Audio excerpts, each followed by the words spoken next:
नमस्ते मित्रांनो, आज आपण मेक वर्सेस डूचा वापर कुठे करणार आहोत ती बघणार आहोत. मेक आपण त्या ठिकाणी वापरतो ज्या ठिकाणी आपण एखादी नवीन गोष्ट रिप्रोड्यूस करत असतो आणि डूचा वापर आपण त्या ठिकाणी करत असतो ज्या ठिकाणी आपण एखादं टास्क दिलेलं असतं, एखादं कार्य किंवा एखादी ॲक्टिव्हिटी, एखादी कृती जी आपण नेहमी करत असतो.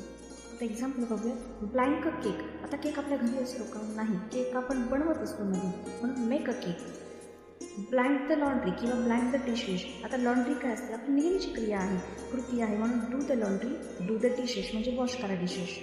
ब्लँक एक्सरसाइज म्हणजे एक्सरसाइज ही ॲक्टिव्हिटी आहे, याच्यात आपण नवीन काही करतो का? नाही, म्हणून do exercise. Blank a cup of tea किंवा ब्लँक अ सँडविच असं असेल तर the sandwich, a cup of T हे नवीन गोष्टी आपण बनवत असतो, ह्या नसतात घरात, आपण बनवतो, म्हणून make a cup of tea, make a sandwich.